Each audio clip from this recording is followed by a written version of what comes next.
Mams? Alhamdulillah baik. Baik, Mams. Alhamdulillah. Aduh, seneng banget kayaknya nih yang habis jalan-jalan ke luar negeri. Ya, Mama Syifa ya. Bunda Isya yang habis belanja apa tuh lemari. Nah, Bun, ini tuh kita kan udah lama nih ya nggak arisan-arisan selama pandemi ini.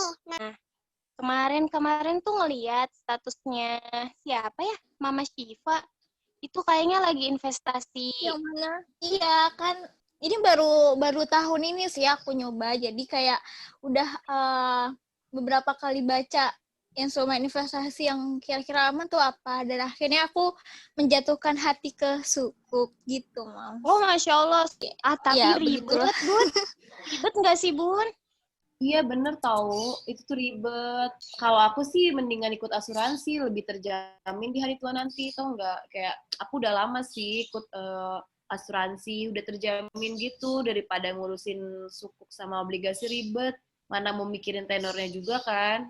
Emang asuransinya apa aja, Bun? Kalau boleh tahu, kalau Bunda Novi udah asuransi apa aja? Iya, kalau aku sih udah asuransi jiwa sama pendidikan buat anak-anak. Jadi kita nanti udah tua, jadi nggak susah mikirin pendidikan anak gitu. Kalau ngomongin tua mah, tentang pensiun-pensiun gitu, kayaknya Bunda Koi ini yang keren nih. Kerja di dana pensiun. Gimana nih, Bun? Oke, sebelumnya aku nanya dulu nih ya ke Bunda Rimu, Bunda Ica, Bunda Syifa, sama Bunda Novi. Udahkah kalian mempersiapkan dana pensiunnya belum? Wadidaw. Baru baca-baca aja sih, Moms. Baru lihat-lihat aja sih. Pensiun tuh hanya untuk orang kantoran gak sih, Mam? Buat aku yang entrepreneur pada bidang makanan seperti ini, apakah memungkinkan punya dana pensiun? Nah, gitu, Bun. Kayak si Bunda Syifa nih, yang bukan kerja di kantoran. Gimana nanti pensiunnya? Gimana nanti kehidupan di masa tuanya gitu ya, Bun? Nah, dari aku nih menyarankan bunda-bunda semua yang dana pensiun dari sekarang, Bun. Karena apa? Karena sesuai hadis nih di Quran Surah Yusuf ayat 43 sampai 49, dana pensiun syariah merupakan implementasi dari ajaran agama Islam untuk mengelola kekayaan pada masa berkelimpahan untuk digunakan pada masa kekurangan. Jadi, Masya Allah.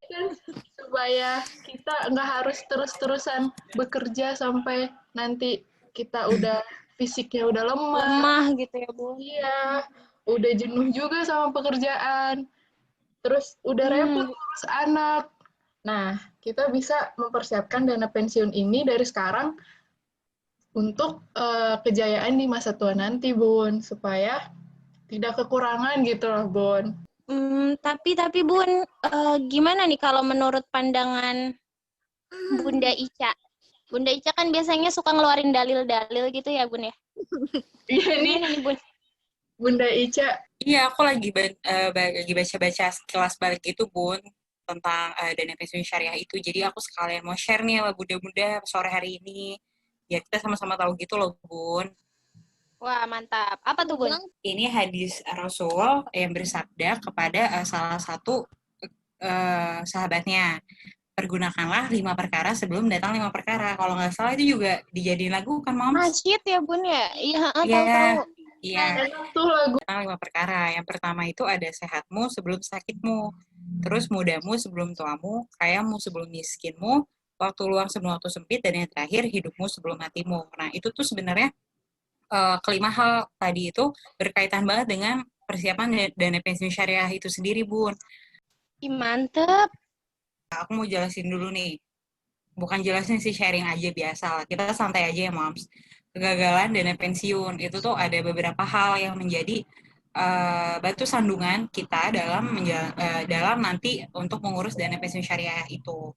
Nah, yang pertama itu kita tuh mulai terlalu terlambat, Moms. Jadi jangan sampai kita mulai untuk mengatur dana pensiun syariah kita itu terlambat. Terus ada lagi kita menabung terlalu sedikit nih, Moms.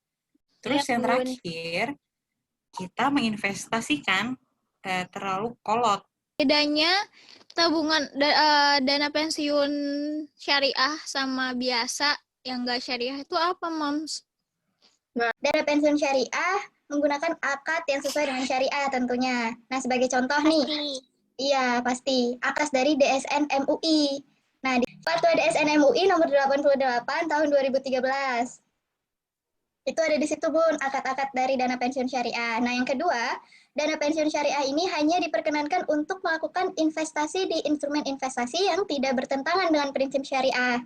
Misalnya, dalam konteks investasi di pasar modal, dana pensiun syariah ini hanya diperkenankan untuk memiliki saham yang tercatat di dalam daftar efek syariah. Contoh lain, dana pensiun syariah ini tidak diperkenankan nih, Bun, menempatkan dananya pada deposito di perbankan konvensional. Dan yang ketiga nih, Bun, dana pensiun syariah juga wajib memiliki Dewan Pengawas Syariah. Nah, ketentuannya ini juga dimuat dalam pasal yang ada di pasal 21 POJK nomor 33 tahun 2016.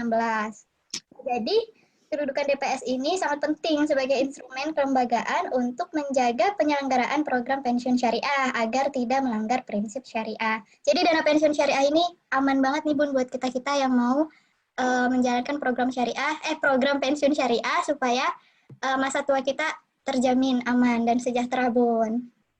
Dan tetap dalam koridor syariah. Mantap sih, Bun. Oke, Bun. Terus gimana nih kalau kita tertarik banget? Gimana cara mulainya, Bun? Nah, itu dia. Kalau untuk mau mulai dana pensiun syariah, kita bisa mulai sejak dini mungkin. Jadi, moms-moms yang kerja di kantor bisa ikut program pensiun yang ada di kantor, dan moms-moms yang nggak bekerja di kantor bisa juga investasi untuk dana pensiun syariah yang tadi aku udah bilang nih, moms, tapi investasinya harus yang sesuai dengan syariah. Oke deh, bunda-bunda dan mams-mams semuanya, karena udah mau maghrib dan kita harus ngurusin. Bye, moms. See you soon, Moms. Bye-bye. Bye, Mom.